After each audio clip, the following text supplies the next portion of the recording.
परीक्षार्थियों, आप सभी का फिर से एक बार मैं वेलकम करता हूं हमारी इस जबरदस्त सेशन पर, जहां पर मैं कुलदीप सर आप सभी के लिए लेकर आओ फिर से एक बार विज्ञान के वो जबरदस्त क्वेश्चन जो अभी तक हमारे बीपीएससी के एग्जामिनेशन में पूछे गए, बीपीएससी तैयारी और जो कंबाइंड के एग्जाम होते हैं उन सभी एग्जामिनेशन में पूछे गए बीपीएससी के शानदार क्वेश्चन की ये सीरीज चल रही है, जहां पर फिजिक्स, केमिस्ट्री, बायोलॉजी के सभी क्वेश्चन पढ़ने वाले हैं। और साथ में इसके ऊपर से और कौन कौन से प्रकार के क्वेश्चन जो यहां पर पूछा जा सकता है, ये सभी लोग सभी चीजें जो है हम पढ़ने वाले। तो सभी का स्वागत करता हूं, सभी को वेरी वेरी गुड आफ्टरनून। तो चलो बताए सभी लोग, आप सभी के लिए एक जबरदस्त मोटिवेशन। बिना मोटिवेशन के दिन कैसे शुरुआत करेंगे?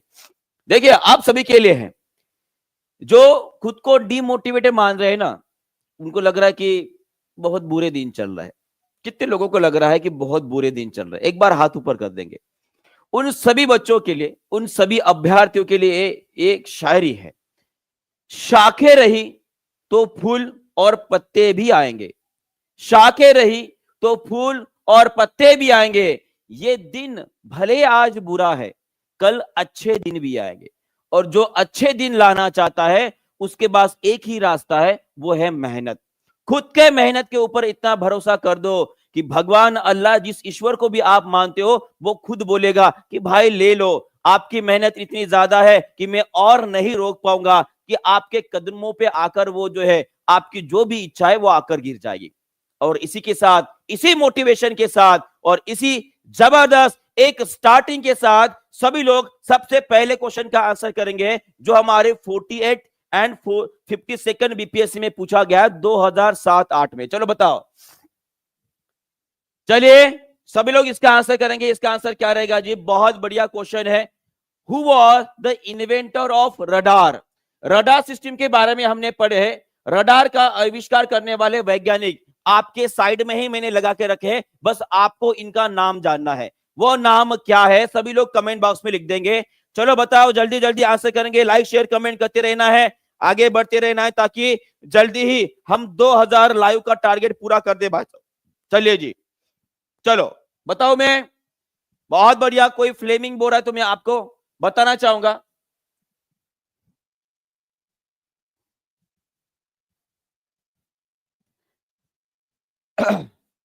चलिए, इसका आंसर जो है, इसका आंसर है आपके रॉबर्ट वॉटसन।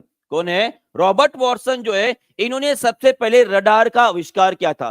कोई बता सकता है रडार का फुल फॉर्म क्या है? तो चलो मैं आप सभी को उसके बारे में बताता हूं। रडार का फुल फॉर्म क्या है? देखो, रडार का मतलब क्या होता है? इसे बोला जाता है रेडियो डिटेक्शन एंड रेंजिंग। ये उसका फुल फॉर्म है। सभी लोग एक बार कमेंट बॉक्स में लिख देंगे, यह हमारे लिए इंपॉर्टेंट रहेगा।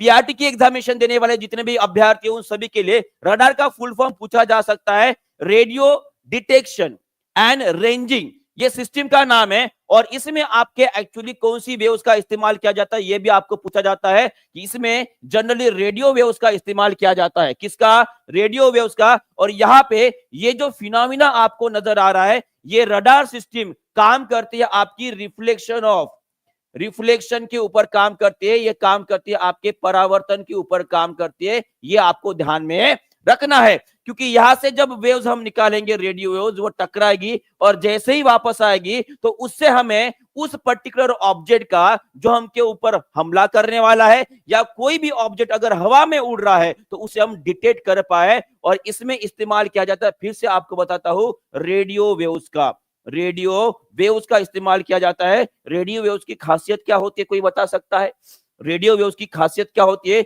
ये रेडियो वेव्स के बारे में हमने इलेक्ट्रोमैग्नेटिक वेव्स का जब हम स्पेक्ट्रम पढ़े थे, वहां पर मैंने आपको बताया था कि ये रेडियो वेव्स ऐसी तरंग है जिनका वेवलेंथ ज्यादा होता है। क्या ज्यादा होता है? वेवलेंथ, माने कि जिसे लैम्बडा बोलते हैं, वो ज्यादा होता है। इसका मतलब क्या है? ये ज्यादा से ज्यादा अंतर जो है वो कवर कर पाते हैं, बराबर है। और उसी तरह से इनका जो फ्रीक्वेंसी होता है, जिसे हम क्या बोलेंगे? आवृत्ति बोलेंगे। वो आवृत्ति कैसी होती है जी? कम होती है। यह आपको ध्यान में रखना है। यही वो रेडियो वेव्स है जो हमारे जियो स्टेशनरी सैटेलाइट की तहत जो भी हम टेलीकम्युनिकेशन सिस्टम के ऊपर काम करते हैं, वहां पर भी इसका काम होता है। और ये जनरली आप सभी को पता है कि मिलिट्री पर्पस, एविएशन माने कि हवाई जहाज हो गए, मेट्रोलॉजी माने कि हमारा जो मौसम विज्ञान है और उसी तरह से मराइन नेविगेशन माने कि समुद्री नेविगेशन जो किया जाता है, उन सभी चीजों में इसका इस्तेमाल किया जाता है। और एक छोटा सा क्वेश्चन आप सभी के लिए, देखते हैं कितने लोग इसका उत्तर दे पाते हैं। आप सभी के लिए कुछ क्वेश्चन, चलो सभी लोग मुझे बताएंगे, साउंड के रिफ्लेक्शन के ऊपर, साउंड के रिफ्लेक्शन माने कि ध्वनि के परावर्तन के ऊपर,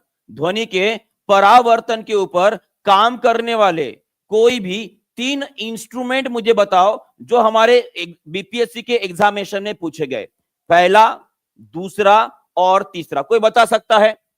साउंड के रिफ्लेक्शन के ऊपर काम करने वाले कोई भी 3 इंस्ट्रूमेंट या कोई भी 3 जानवर बता दीजिए, कोई भी 3 जानवर या कोई भी पशु बता दीजिए जो साउंड के रिफ्लेक्शन के ऊपर उनकी जिंदगी चल रही है। सबसे बड़ा उदाहरण जो है, जो अभी अभी आपने बताया था, वो कौन सा है जी? वो है आपका रडार। कौन सा है आपका? रडार। और उसके बाद कौन आएगा? उसके बाद आपका सोनार सिस्टम भी आ जाती। क्या आ जाएगी? सोनार सिस्टम भी आ जाएगी। और उसी तरह से इसमें और एक और आते, कुछ जानवरों की नाम बताऊंगा तो डॉल्फिन आ जाएगा, डॉल्फिन आ जाएगा। और उसी तरह से जो चमगादड़ होता है, जो चमगादड़ होता है, ये भी किसी ध्वनि या तरंग के रिफ्लेक्शन के ऊपर काम करता है। ये आपको ध्यान में रखना है। क्लियर है जी? चलो बहुत बढ़िया। और उसके बाद थोड़ा सा सोनार सिस्टम के बारे में जान लेते हैं, थोड़ा सा सोनार सिस्टम के बारे में जान लेते हैं। इसके ऊपर भी क्वेश्चन पूछा जा सकता है। तो सोनार का मतलब क्या होता है? सभी लोग कमेंट बॉक्स में लिखिए। सोनार का मतलब होता है sound navigation and ranging. Sound navigation and ranging, ये आपको ध्यान में रखना है। और ये जनरली इसके ऊपर हमारे बीपीएससी टीआई 3.0 की री एग्जाम में क्वेश्चन पूछा गया है कि सोनार के एप्लीकेशन क्या क्या है। तो आपको ध्यान में रखना है, ये सोनार जो होता है भाई साहब, समुद्र के अंदर कोई भी अगर वस्तु घूम रही है तो उसको जानने के लिए, अगर समंदर के अंदर कोई बड़ा सा पत्थर है, कोई बड़ा सा आइसबर्ग छुपा हुआ है जिसके वजह से हमारी नाव को या जहाज को खतरा है, तो उसको ढूंढने के लिए, और उसी तरह से जो पनडुब्बियां होती है भाई साहब, उनको भी ढूंढने के लिए हम सोनार का सिस्टम का काम करता है। और ये सोनार भी हम साउंड के या वेव्स के रिफ्लेक्शन के ऊपर काम करता है। ये आपको ध्यान में रखना है। क्लियर है जी सभी को? यहां तक क्लियर हो गया है? इसका क्वेश्चन आया है, आप सभी को पता है, ठीक है। चलो उसके बाद आगे बढ़ते हैं, उसके बाद आगे बढ़ते, चलो सभी लोग ये देखो, ये है आपका सोनार सिस्टम के बारे में कुछ एक्स्ट्रा इंफॉर्मेशन मैं आपको बताता हूं। देखते हैं कितने लोग इसका आंसर कर पाते। चलिए एक बात मुझे बताइए, हमारे धरती के ऊपर की सबसे गहरी जगह कौन सी है? सबसे गहरी जगह कौन सी है? ये क्वेश्चन जो है हमारे यहाँ पे पूछा गया है, जीके जीएस में पूछा गया है। सभी लोग इसका आंसर कर देंगे, जितने लोगों को पता है सभी लोग जल्दी से आंसर कर देंगे। बताओ यहाँ पे हमारे धरती का सबसे गहरी जगह कौन सी है जी? कोई बता सकता है जी? वो है आपका चैलेंजर डीप करके एक जगह है, जिसे हम क्या बोलते हैं जी? उसे हम मरियाना ट्रेंच भी बोलते हैं, माने कि मरियाना गर्ता भी बोलते हैं। बराबर है? ये हमारे धरती की सबसे गहरी जगह है। और इसकी गहराई अगर मैं बोलूं, लगभग इसकी गहराई लगभग मान लीजिए 11 से 12 किलोमीटर है। एक अंदाजा बता रहा हूं, मुझे पक्का आंकड़ा नहीं पता है, पर 11 से 12 किलोमीटर है। ये इतना ज्यादा गहरा है, ज्यादा लग रहा है नहीं। इंसान जो है वो चांद के ऊपर चला गया, लाखों किलोमीटर दूर चला गया, पर मैं आपको बताना चाहूंगा अभी तक इंसान इस गहराई के अंदर नहीं जा पाया है। लगभग लगभग 8000 मीटर तक ही जा पाया है। ये आपको ध्यान में रखना है। 8000 मीटर माने कि सिर्फ और सिर्फ 8 किलोमीटर तक ही जा पा रहा है। क्योंकि उसके बाद में वो क्यों नहीं जा पा रहा है? कोई बता सकता है जी? कोई बता सकता है कि उसके बाद वो क्यों नहीं जा पा रहा है? इसके बारे में आपको बताना चाहूंगा। क्योंकि जैसे जैसे गहराई बढ़ती है किसी भी पानी के अंदर, वहां पे पानी का प्रेशर बढ़ता है। पानी का प्रेशर जो है वो बढ़ता है। ये प्रेशर इतना ज्यादा हो जाता है कि अभी हमारे मानव के पास जो पनडुब्बियां है, वो जिससे भी बनी हो, चाहे चाहे 1 मीटर मोटे स्टील से क्यों ना बनी हो, वो पूरी की पूरी पनडुब्बियां इस प्रेशर के कारण पूरी चकनाचूर हो जाती है। अगर मानव इतने गहराई में चला गया तो मानव का पूरा कचुंबर निकल जाएगा। क्या निकल जाएगा? कचुंबर निकल जाएगा। और इसीलिए मानव अभी तक ये गहराई तक नहीं पहुंच पाया है। तो ये एक बड़ा शोकांकिका है हम मानव के लिए कि हम चांद, मंगल और सूरज पर जाने की बात कर रहे हैं, पर यह गहराई तक जाने का रास्ता अभी तक कोई ऐसा हमारे पास डिवाइस नहीं बना है। समझ रहे हो इस बात को? ठीक है, चलो आगे बढ़ते हैं। नेक्स्ट क्वेश्चन, चलो इसका आंसर कर देंगे। प्रेशर की बात निकल ही गई है, चलो प्रेशर के ऊपर भी थोड़ी सी बात कर लेते हैं, इसका भी आंसर कर देंगे। यह भी हमारे बीपीएससी में पूछा गया है, चलो सभी लोग इसका आंसर कर देंगे। इसका आंसर क्या रहेगा? बिहार 2012 में पूछा गया क्वेश्चन है। Why does nose bleeding occur in the high mountains? ऊंचे पहाड़ियों के ऊपर नासिका से रक्तस्राव होता है, क्यों होता है? बहुत बढ़िया, सभी लोग बहुत बढ़िया आंसर कर रहे हैं। रुधिर वाहिनियों का जो दबाव होता है बाह्य दबाव की तुलना में अधिक हो जाता है। The pressure in the blood vessel is higher than the external pressure. जी बहुत बढ़िया, the pressure at the higher altitude is high, ये नहीं होता है, हमने पढ़े कि प्रेशर कम हो जाता है। Blood pressure increases at the higher altitude, blood pressure decreases at the higher altitude. पहला जो बोला गया है the pressure in the blood vessel is higher than the external pressure, ये आपका एग्जैक्टली करेक्ट आंसर रहेगा। ऑप्शन नंबर ए जो है आपका सही उत्तर रहने वाला है, क्योंकि हमने क्या पढ़े हैं कि अगर कोई भी चीज, देखो एक बहुत बढ़िया कंसेप्ट है, ठीक है, अगर कोई भी चीज, मान लीजिए आपका मानव शरीर है, ये क्या है? आपका मानव शरीर है, ठीक है, गोले के समान एक मानव शरीर है, और इसके ऊपर, हमारे शरीर के ऊपर कितना प्रेशर होता है? जी कोई बता सकता है क्या? हमारे मानव शरीर के ऊपर कितना प्रेशर होता है? कितना होता है, कोई बता सकता है? ये होता है लगभग 1 एटमॉस्फेरिक प्रेशर होता है। कितना होता है? 1 एटमॉस्फेरिक प्रेशर होता है। पर इस प्रेशर के वजह से हमारी बॉडी के ऊपर कोई इफेक्ट नहीं होता। इसका मतलब क्या होता है? जितना प्रेशर बाहर से लग रहा है उतना ही प्रेशर अंदर से भी लग रहा है। 1 एटमॉस्फेयर अगर बाहर से प्रेशर लग रहा है तो 1 एटमॉस्फेरिक प्रेशर ये हमारे अंदर से जो ब्लड वेन्स है, जो हमारे ऑर्गन से, उसके द्वारा लगाया जा रहा है, और इसीलिए हमारी बॉडी एक शेप में है। पर अगर क्या होगा, इस बॉडी को मैंने स्पेस में भेज दिया, मान लीजिए हमारे रामलाल जी जो है, इनको अभी धरती के ऊपर रहने की इच्छा नहीं हो रही है, और उनको जो है अगर मैंने स्पेस पे भेज दिया, ये है हमारे रामलाल जी, उनको बढ़िया सा सूट बूट पहना के जो है उनको मैंने स्पेस में भेज दिया। अब जब ये स्पेस में चले जाएंगे तो ये हमारे रामलाल जी है, बराबर है, तो इनके शरीर के अंदर का प्रेशर कितना है? 1 एटमॉस्फेयर है, और बाहर कितना प्रेशर है जी? 0। तो क्या हो जाएगा? इनका शरीर भाई साहब इस तरह से बम की तरह फूल जाएगा, और एक पॉइंट पर आकर जो है वो ब्लास्ट हो जाएगा। क्या हो जाएगा? ब्लास्ट हो जाएगा। ये पूरा का पूरा कमाल किसके वजह से हुआ है? ये हुआ है प्रेशर के कम वजह से। जैसे ही प्रेशर हो गया कम, भाई साहब धड़ाम धूम, क्लियर है? और इसीलिए जैसे जैसे हम ऊंचाई पे बढ़ते हैं, हमने यही पढ़े हैं कि उस पे जाकर जो है हमारा प्रेशर कम हो जाता है।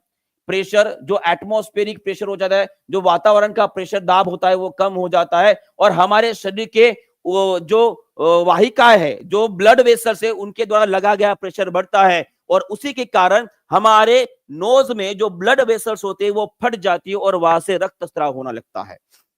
क्लियर है? सबको समझ में आ गया है प्रेशर का मतलब क्या है?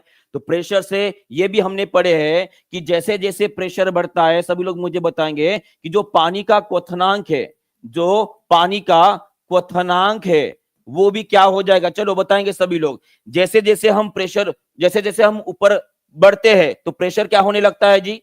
प्रेशर हो जाता है आपका कम हो जाता है, बहुत कम हो जाता है। तो पानी के क्वथनांक के ऊपर असर क्या करेगा? वो बढ़ेगा कि घटेगा? चलो सभी लोग आंसर करेंगे जी। आंसर देते समय जो है सोचना नहीं है ज्यादा, क्योंकि ये बातें सब कुछ हमारी क्लियर हो गई है। प्रेशर अगर बढ़ता है तो क्वथनांक माने कि बॉइलिंग पॉइंट बढ़ेगा। प्रेशर अगर घटता है तो ऑब्वियस है क्वथनांक माने कि बॉइलिंग पॉइंट भी घटेगा। तो इसी के वजह से हमने पढ़े हैं कि अगर मैं माउंट एवरेस्ट पे चले जाऊं तो वहां पे हमारा पानी का क्वथनांक कितना होता है? कोई बता सकता है क्या? मैंने आप सभी को पढ़ाया है कि माउंट एवरेस्ट पर जाने के बाद पानी का क्वथनांक या बॉइलिंग पॉइंट कितना हो जाता है, वो हो जाता है लगभग 69.9 डिग्री सेल्सियस हो जाता है। माने कि केवल 70 डिग्री सेल्सियस के आसपास पानी आपका उबलने लगेगा। एक और बात आपको क्लियर कर दूं भाई साहब, ये अगर आपको समझ में आ गया है, जब आप स्पेस में चले जाओगे ना, जब स्पेस में चले जाओगे तो आप सभी को पता है कि हमारे ब्लड में क्या होता है, मैक्सिमम पानी होता है। क्या होता है?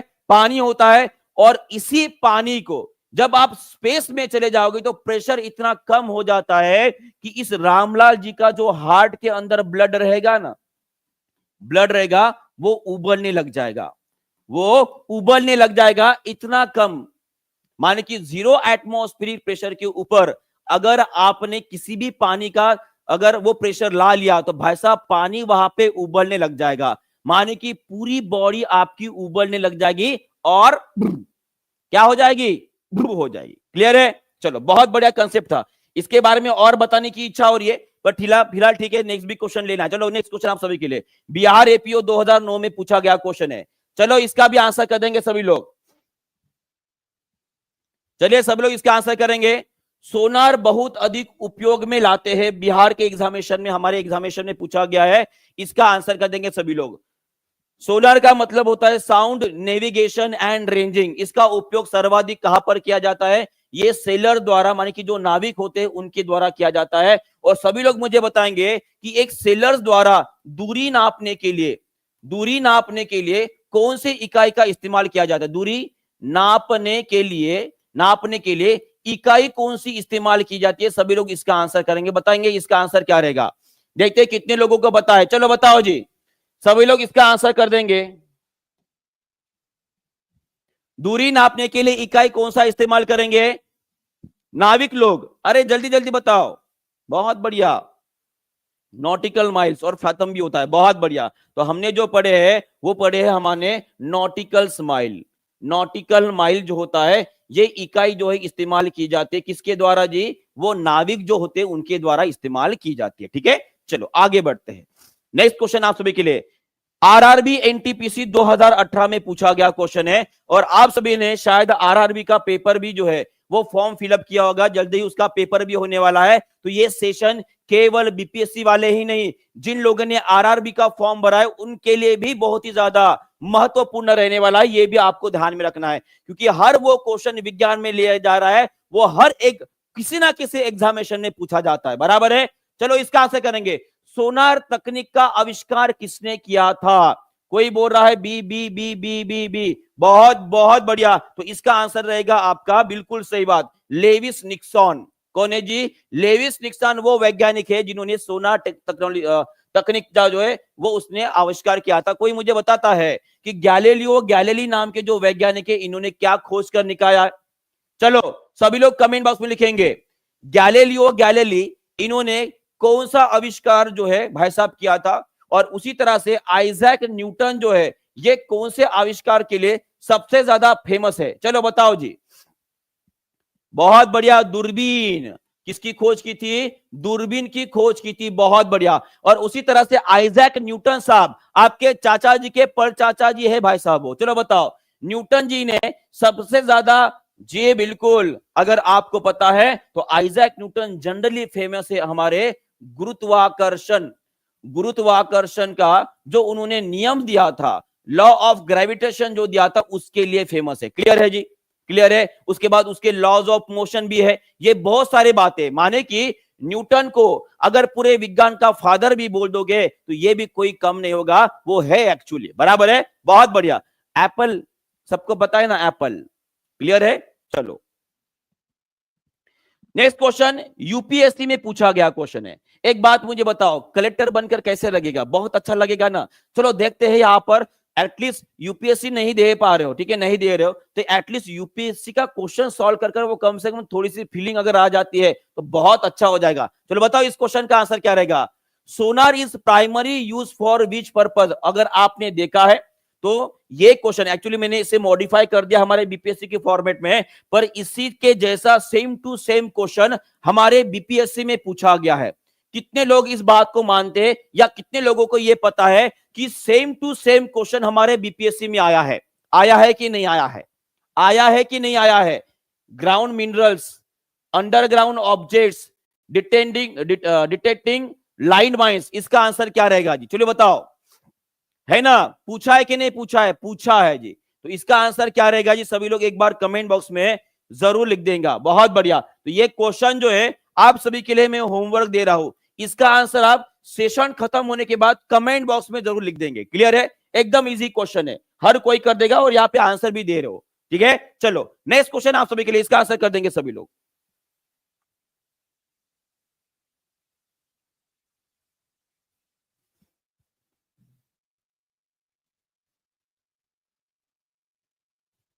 चलिए जल्दी जल्दी आंसर करेंगे सभी लोग। इसका आंसर क्या रहेगा जी? Sonar waves are generally of which type?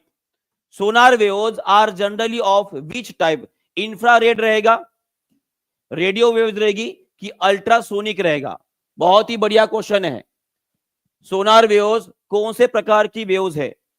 Infrared है, रेडियो वेव्स है, या अल्ट्रासोनिक वेव है? बहुत बढ़िया, सभी लोग सही उत्तर कर रहे हैं जी। तो एक बात मुझे बताएंगे कि ये जो सोनार वेव्स होती है, इनकी आवृत्ति ज्यादा होती है या भाई साहब इनका तरंग दैर्घ्य ज्यादा होता है? इनकी आवृत्ति ज्यादा होती है या तरंग दैर्घ्य ज्यादा होता है? तो इसका आंसर तो आप सभी ने कर दिया, ये आपकी अल्ट्रासोनिक वेव है। कौन सी है? अल्ट्रासोनिक वेव है। और हमने पढ़े हैं अल्ट्रासोनिक वेव्स वो वेव्स होती है जिनकी आवृत्ति क्या होती है जी? उनकी आवृत्ति क्या होती है? 20,000 हर्ट्ज से ज्यादा रहेगी। 20,000 हर्ट्ज से ज्यादा रहती है, बराबर है। और वही अगर मैं इंफ्रारेड वेव्स की बात करता हूं तो भाई साहब ये कैसे रहेगी? इनकी जो फ्रीक्वेंसी होती है वो 20 हर्ट्ज से भी क्या रहेगी? कम रहेगी। अगर आपको पूछा जाता है कि ये जो सोनार वेव्स होती है, जो एक प्रकार की अल्ट्रासोनिक वेव्स होती है, तो सोनार वेव्स की फ्रीक्वेंसी क्या रहेगी? तो आपका आंसर क्या रहना चाहिए? वो 20,000 हर्ट्ज से ज्यादा होती है। क्या होती है? 20,000 हर्ट्ज से ज्यादा होती है, माने कि उनका तरंग दैर्घ्य क्या रहेगा जी? ये कम रहेगा। और आवृत्ति कैसी रहेगी? ज्यादा रहेगी। कैसे रहेगी? ज्यादा रहेगी। क्लियर है? चलिए जी, बहुत जबरदस्त आंसर। चलो नेक्स्ट क्वेश्चन आप सभी के लिए। The range of laboratory thermometer is between? ये क्वेश्चन जो है एक्चुअली सीटेट में पूछा गया क्वेश्चन है, यह हमारे सीटेट के एग्जामिनेशन में पूछा गया है। पर हो सकता है इस बार तापमान के ऊपर एक क्वेश्चन पूछा गया था, जहां पे आप सभी को बताओगे, सभी लोग आंसर करेंगे कि हमारे ह्यूमन बॉडी का जो तापमान होता है, तापमान, सामान्य तापमान कितना होता है? सामान्य तापमान कितना होता है? ये आप डिग्री सेल्सियस और डिग्री फ़ारेनहाइट और उसी के साथ डिग्री केल्विन तीनों इकाई में लिख देंगे। तो यहां पे आंसर जो बताया गया, इसका आंसर क्या रहेगा जी? इसका आंसर रहेगा माइनस, सभी ने दे दिया है जी, बहुत बढ़िया बहुत बढ़िया। इसका आंसर रहेगा -10 डिग्री सेल्सियस से लेकर 110 डिग्री सेल्सियस, ये आपका करेक्ट आंसर रहेगा। और हमारे ह्यूमन बॉडी का, हमारे शरीर का सामान्य तापमान जो होता है, एवरेज तापमान, अगर डिग्री सेल्सियस में लिखो वो होता है 37 डिग्री सेल्सियस। अगर डिग्री फ़ारेनहाइट में लिख रहा हूं तो वो होता है 98.6 डिग्री फ़ारेनहाइट। और वही अगर मैं डिग्री केल्विन में लिख रहा हूं तो वो होता है आपका 310 डिग्री केल्विन होता है। तो इतनी सारी बातें आपको ध्यान में रखना है। और उसी तरह से एक और तापमान के ऊपर क्वेश्चन पूछा गया है, वो है आपका एब्सोल्यूट टेम्परेचर कितना होता है? एब्सोल्यूट टेम्परेचर कितना होता है? चलो ये भी लिख देंगे डिग्री सेल्सियस और डिग्री केल्विन में। चलो जल्दी जल्दी आंसर कर लो सभी लोग।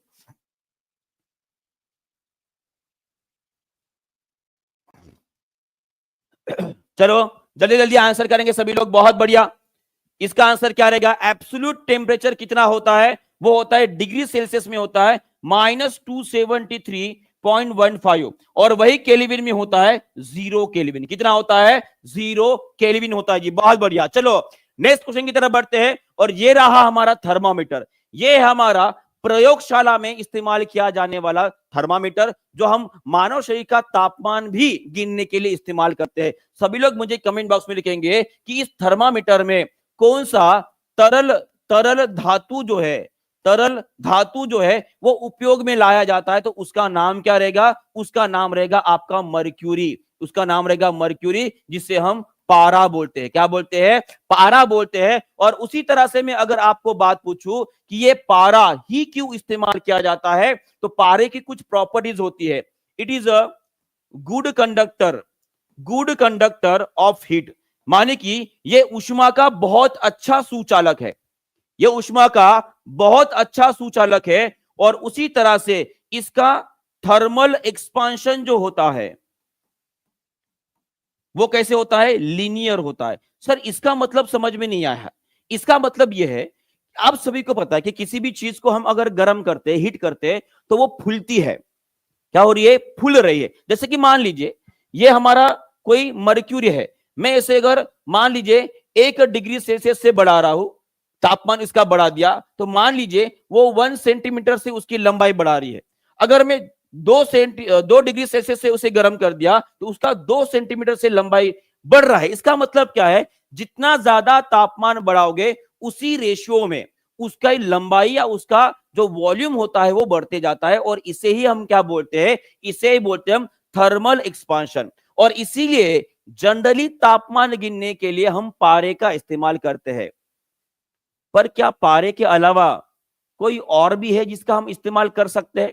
अगर आपको पता है तो जल्दी से कमेंट बॉक्स में लिख दो, ताकि मैं आपका नाम ले सकूं। चलो बताओ, जो मुझे बताएगा कि थर्मामीटर में हम पारे के अलावा भी कोई चीज को इस्तेमाल कर सकते हैं, तो सभी लोग मुझे बताएंगे उसका नाम क्या है। मैंने आपको बताया है इसके बारे में।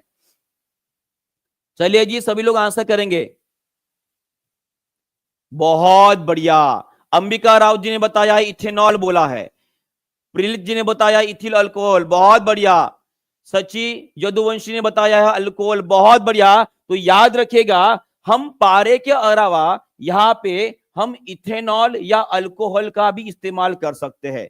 इथेनॉल या अल्कोहल का भी इस्तेमाल कर सकते हैं, यह आपको ध्यान में रखना है।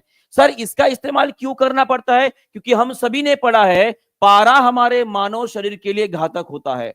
पारा हमारे मानव शरीर के लिए घातक होता है, पॉइजनस होता है। सभी लोग कमेंट बॉक्स में लिखेंगे अगर पारा हमारे मानव शरीर में चला जाए तो हमें कौन सी बीमारी हो सकती है। ये क्वेश्चन जो है कल ही मोना मैम ने आपको पढ़ाया था, मुझे पता है, मैं क्लास देखते रहता हूं, मुझे भी पसंद है उनका क्लास। चलो बताओ, सभी लोग कमेंट बॉक्स में लिखेंगे कि अगर पारा हमारे शरीर में चला जाए तो उसके वजह से कौन सी बीमारी होती है जी? वो होती है आपकी मीनामाटा। बहुत बढ़िया, उसका नाम है मीनामाटा नाम की बीमारी होती है, जो हमारे नर्वस सिस्टम को फेल कर दे और अनकॉन्शियसली हम रहने लगते हैं। बराबर है? बहुत बहुत खूबसूरत। ठीक है, चलो नेक्स्ट क्वेश्चन की तरफ बढ़ते हैं। ये हमारा क्लिनिकल थर्मामीटर। क्लिनिकल मतलब इसे बोलेंगे हम डॉक्टरी थर्मामीटर। इसे हम क्या बोलेंगे? डॉक्टरी थर्मामीटर बोलेंगे। और ये डॉक्टरी थर्मामीटर जनरली हम, भाई साहब आपने देखा होगा, कोई बगल में रखता है और कोई मुंह में डालता है। ठीक है, तो ऐसा कभी नहीं होता कि कोई बगल वाला उठा के भाई साहब मुंह में डाल दे। ये ऐसा कभी नहीं होगा। तो अक्सर जब कभी भी आप दवाखाने में जाओगे तो जो आपको थर्मामीटर दिया जाता है कुछ इस तरह से आपको नजर आएगा। तो पहले पूछ लीजिएगा उनको ये बगल में रखना है कि मुंह में डालना है। ठीक है, अगर मान लीजिए बगल वाला अपने मुंह में डाल दिया तो भाई साहब खट्टा खट्टा लगेगा। ठीक है, तो थोड़ा सा सावधान रहेगा जब दवाखाने में जाओगे। ठीक है, हाँ, तो ये है आपका डॉक्टरी थर्मामीटर। और जनरली यहाँ पे जो तापमान गिना जाता है, उसका रेंज बहुत कम होता है। वो लगभग 35 से लेकर 42 डिग्री सेल्सियस तक होता है। और ये जनरली हमारे मानव शरीर का तापमान ही गिनने के लिए इस्तेमाल किया जाता है। ठीक है, ये आपको ध्यान में रखना है, मानव शरीर का तापमान गिनने के लिए इस्तेमाल किया जाता है। ठीक है, एक बात बताओ, सच्चे सच्चे बताना, कितने लोगों ने इस डॉक्टरी थर्मामीटर को भाई साहब इस तरह से मुंह में डालकर तापमान गिना है? चलो आगे बढ़ते। नेक्स्ट क्वेश्चन आप सभी के लिए 38 बीपीएससी 1992-93 में पूछा गया है। वही same to same question BPSC में ही, एई में 2001 में पूछा गया। आंसर कर देंगे। चलो इसका आंसर कर देंगे सभी लोग। Pasteurization is a process in which, अभी जल्दी ही जितने क्वेश्चन हमने पढ़े हैं उसके ऊपर जो थोड़ा सा एक छोटा सा ब्रेक वाला, इंटरवल वाला एक जो है रैपिड फायर लेने वाला हो। ठीक है, सब लोग उसके लिए भी तैयार रहेंगे। ठीक है, तो इसका आंसर क्या रहेगा जी? इसका आंसर होता है कि पहले दूध को अच्छे से गर्म कर लो। लगभग 90-95 डिग्री सेल्सियस तक गर्म कर लो। गर्म करने के बाद उसको सडनली कूल करना है, सडनली अचानक से ठंडा कर देना है। तो इसी प्रोसेस को क्या बोला जाता है? पाश्चराइजेशन बोला जाता है। और सभी लोग कमेंट बॉक्स में मुझे लिखेंगे कि ये पाश्चराइजेशन प्रोसेस जो होती है, इसके बारे में बताने वाले वैज्ञानिक का नाम कौन सा है? वो कौन से वैज्ञानिक थे जिन्होंने पाश्चराइजेशन ये विधि ढूंढ के निकाली है? और ये पाश्चराइजेशन एक्चुअली उनके नाम पर ही रखा गया है। ठीक है, इससे फायदा क्या होगा जी? बिल्कुल बताता हूं। देखो पाश्चराइजेशन में होता क्या है, देखो आपको बताता हूं। सबसे पहले ये वो वैज्ञानिक है जिनका नाम है लुईस पाश्चर। क्या है? Louis Pasteur. तो यहां पर एक बात आपको ध्यान में रखना है। देखिए यहां पर क्या होता है, जब जनरली दूध और बाकी चीजें जो होती है, ब्यूरेज होते हैं, उनको गर्म करके जो है अचानक से ठंडा किया जाता है ताकि वो लंबे समय तक टिके रहे। ये इसलिए किया जाता है क्योंकि पर्टिकुलर कुछ हार्मफुल बैक्टीरिया और उसी तरह से वो मरने के वजह से या उनकी लाइफ जो है भाई साहब उस टाइम पे कुछ बैक्टीरिया मर जाएंगे और उसके वजह से क्या हो जाएगा, उसके वजह से जो भी पदार्थ हमारे पास है उसकी लाइफ जो है वो बढ़ जाएगी। ठीक है, इसमें हमने ना ही कोई फूड प्रिजर्वेटिव डाला है, ना ही जिस तरह से मच्छर को मारने के लिए हम मॉर्टिन का इस्तेमाल करते हैं उसी तरह से दूध में कोई लिक्विड डालकर उन बैक्टीरिया को मारने के लिए भी हमने कोई इस्तेमाल नहीं किया है। सिंपल से नेचुरल प्रोसेस, गर्म करो और उसे अचानक से ठंडा कर दो, तो उसमें जो हार्मफुल बैक्टीरिया या कोई भी जीव होता है, पैथोजन होता है, वो मर जाएगा। पूरे के पूरे नहीं मरेंगे, कुछ मर जाएंगे। और इसीलिए आपने जनरली देखा होगा कि जब कभी भी दूध बनाया, जब दूध से दही बनाया जाता है तो पहले दूध को गर्म किया जाता है। कितने लोगों को यह बात पता है? जनरली जब कभी भी हम दूध से दही बनाते हैं तो उस टाइम पे पहले दूध को हीट किया जाता है, इसे गर्म किया जाता है, थोड़ा सा बॉईल करते हैं, उसके बाद उसे थोड़ा सा ठंडा करके उसके बाद उसके अंदर थोड़ा सा जो आपके पास दही अगर होगा वो डाल देते हैं। ये इसलिए किया जाता है क्योंकि दूध के अंदर अगर लैक्टोबैसिलस के अलावा दूसरे अगर ऑर्गेनिज्म से, ताकि वो मर जाए। और इस तरह से अगर आप विधि करोगे तो आपका जो दही बनता है वो बहुत ही अच्छे क्वालिटी का बनता है। कैसे बनता है? अच्छे क्वालिटी का बनता है। ये आपको ध्यान में है। क्लियर है? हाँ जी, बिल्कुल बिल्कुल। तो उसी तरह से, और आपको यह भी पता रहना चाहिए कि इनको जो है मॉडर्न इम्यूनोलॉजी सिस्टम का जो है फाउंडर भी बोला जाता है। क्यों बोला जाता है? क्योंकि लुईस पाश्चर जी ने सिर्फ दूध को गर्म करके ठंडा नहीं किया था। बोलोगे सर ये तो मेरी मम्मी भी कर लेते, मेरे पापा भी कर लेते। जी बिल्कुल, आप भी कर सकते हैं। क्यों कौन नहीं कर सकता है? दूध को गर्म करके कौन ठंडा नहीं कर सकता? हर कोई करता है। पर इन्होंने सिर्फ दूध को गर्म करके ठंडा नहीं किया भाई साहब, इन्होंने रैबिस के ऊपर वैक्सीन खोज के निकाली। कर सकते हो? कितने लोग कर सकते हैं? नहीं कर पाओगे। क्या आप एंथ्रेक्स के ऊपर जानते हो? एंथ्रेक्स की वैक्सीन खोज के निकाली। उसी तरह से जो कोलेरा होता है भाई साहब, जिसे हम हैजा बोलते हैं, इसकी भी वैक्सीन विकसित करने वाले वैज्ञानिक वो थे हमारे लुईस पाश्चर जी। कौन थे? लुईस पाश्चर जी थे। ये आपको ध्यान में रखना है।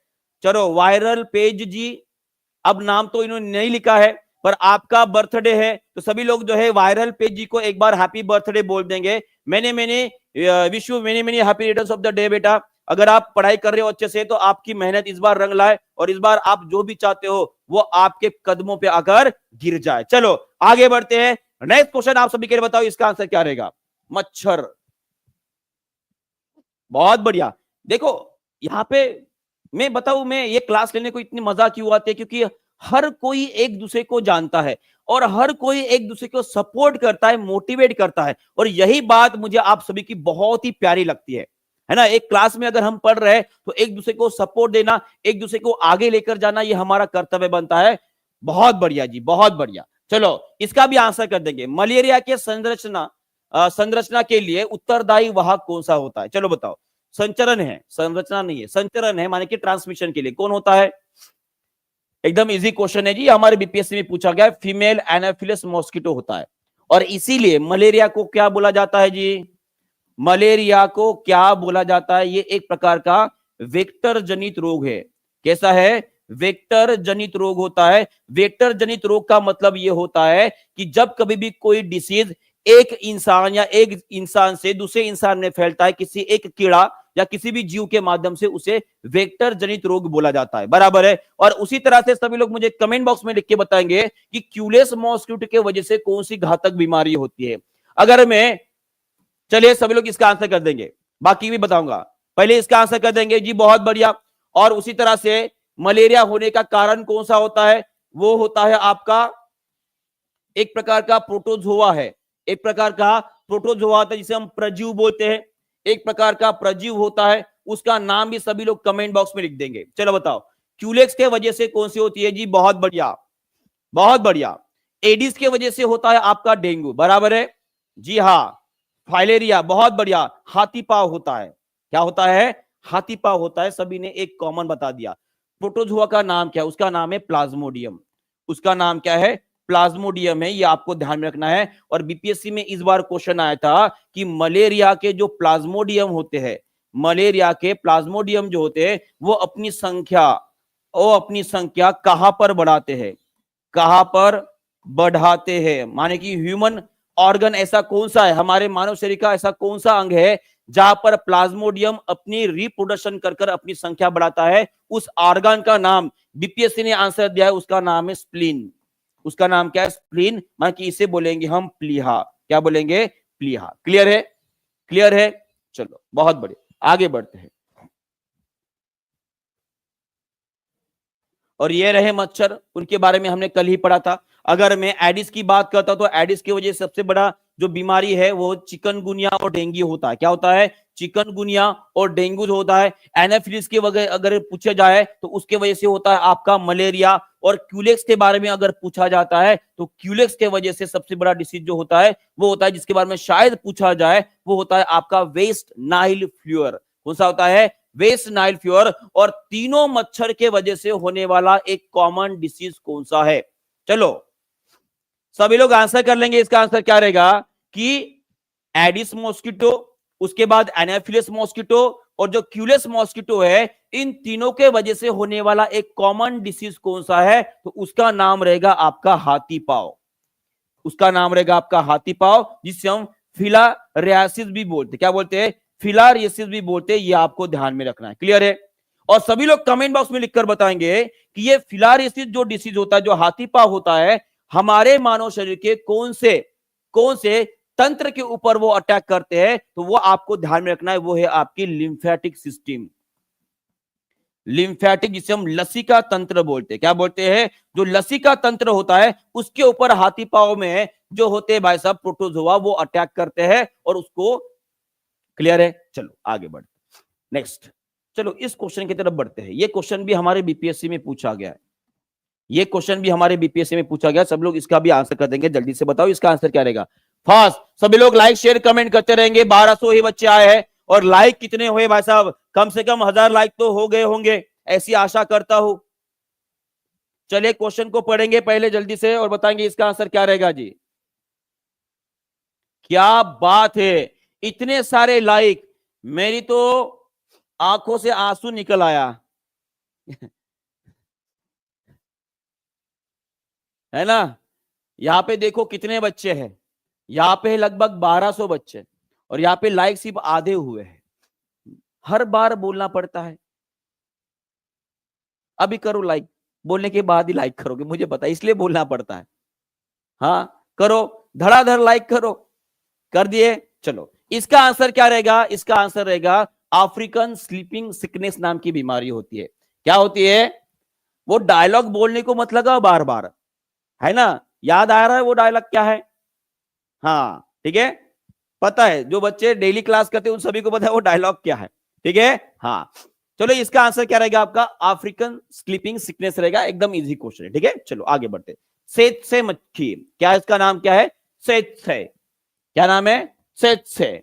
चलो आगे बढ़ते हैं नेक्स्ट। चलो रैपिड फायर के लिए कौन तैयार है, एक बार हाथ ऊपर कर लेगा जी, थैंक यू। जिन्होंने पहले लाइक किया है बहुत बहुत धन्यवाद आपका, ठीक है। पर अभी जो लाइक कर रहे हैं बच्चों, ठीक है, बार बार बोलना पड़ता है, ठीक है, क्या मतलब है, ठीक है। चलो 1200 के ऊपर बच्चे हैं, 1000 लाइक भी नहीं हुए, ओके, बहुत बढ़िया आपका बोलना सर हमारा मोटिवेशन होता है जी, बहुत बढ़िया। चलो तो मोटिवेशन बरकरार रहना चाहिए, मोटिवेशन बरकरार रहना चाहिए और रैपिड रिवीजन भी चलते रहना चाहिए। ठीक है, चलो तो सबसे पहला क्वेश्चन रैपिड रिवीजन का पहला, चलो यहां पर लिखा गया है। सबसे पहला क्वेश्चन आप सभी के लिए बताओ इसका आंसर क्या रहेगा। यहां पे पूछा गया है कि कौन सी प्रक्रिया से समुद्री जल से नमक प्राप्त किया जाता है, तो उसका आंसर रहेगा आपका इवेपोरेशन, मान के बाष्पकरण से। कौन सा? बाष्प बना के जो है भाई साहब पानी को उड़ा दोगे, क्या बचेगा? सिर्फ और सिर्फ सॉल्ट बचेगा। ये पहला क्वेश्चन हो गया। चलिए आगे, सेकंड क्वेश्चन आप सभी के लिए, what is the chemical name of salt form abundantly in sea water. यहां पे बोला गया है कि समुद्र के जल में सर्वाधिक पाया जाने वाला नमक कौन सा होता है। कौन सा रहेगा नमक? सभी लोग जल्दी से कमेंट बॉक्स में लिखेंगे। सेशन खत्म नहीं हुआ है, सेशन और लंबा चलने वाला है। तो यहां पर सिर्फ मैं रैपिड फायर इन बिटवीन ले रहा हूं ताकि जो हमने क्वेश्चन पढ़े उनकी भी रिवीजन हो जाए और जो नए क्वेश्चन पहले ही पढ़ चुके हैं उनकी भी रिवीजन। तो इसका आंसर क्या रहेगा? इसका आंसर रहेगा आपका सोडियम क्लोराइड, जो खाने का नमक है वो रहेगा। चलो नेक्स्ट, थर्ड नंबर का क्वेश्चन आप सभी के लिए ये रहा, परमाणु संख्या 2 वाले तत्व का प्रतीक क्या होता है जिसका एटॉमिक नंबर 2 है? भाई साहब वो कौन है? चलो बताओ जी, सभी लोग जल्दी जल्दी आंसर करेंगे। भाई साहब ये क्या हो रहा है? चलो जल्दी जल्दी, what is the symbol of element having the atomic number is equal to 2? Atomic number का मतलब क्या होता है जी?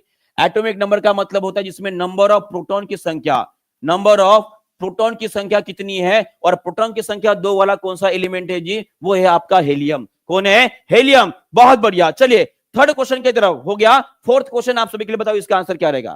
फास्ट सभी लोग आंसर करेंगे। इसका आंसर क्या रहेगा? इसका आंसर क्या रहेगा? निम्नलिखित में से किस विटामिन के कमी की वजह से रक्त का थक्का बनना देरी से होता है? तो इसका आंसर रहेगा आपका विटामिन के। क्या रहेगा? विटामिन के। ये हो गया आपका चौथा क्वेश्चन। पांचवें नंबर का क्वेश्चन आपकी स्लाइड के ऊपर, हाइड्रोजन परऑक्साइड का साधारण नाम क्या है? हाइड्रोजन परऑक्साइड का साधारण नाम क्या है? सभी लोग इसका आंसर करेंगे। ब्लीच होता है, बेकिंग सोडा होता है, जिप्सम होता है कि बोरैक्स होता है? चलो ये क्वेश्चन भी हमने पहले भी पढ़ चुके हैं। सब लोग जल्दी से इसका आंसर कर देंगे। इसका आंसर क्या रहेगा? फास्ट जल्दी जल्दी आंसर करेंगे जी, हमें आगे बढ़ना है और भी बहुत सारे क्वेश्चन लेने हैं। ठीक है, तो यहीं पे रुकना नहीं है। ठीक है,